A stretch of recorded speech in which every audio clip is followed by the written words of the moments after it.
יום אחרי שנבחרו שני מועמדיו החרדים של אריה דרעי לרבנות הראשית, בדקנו מה באמת התוכניות שלו לירושלים. אריה דרעי חושף, משה ליאון, המועמד שלי בירושלים. איך שכנעתם איש מגבעתיים לרוץ לראשות עיריית ירושלים? מה עומד מאחורי זה? לקח הרבה מאוד זמן לשכנע אותו, הוא לא רצה בשום אופן שזה להיכנס, בכל זאת הוא לא רגיל במשחק הפוליטי.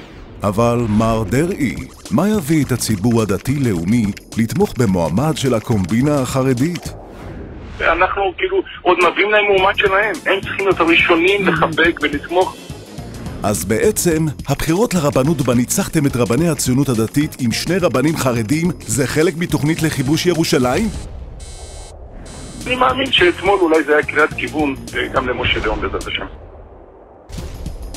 דרעי כבש את הרבנות הראשית, לא ניתן לו לכבוש גם את ירושלים.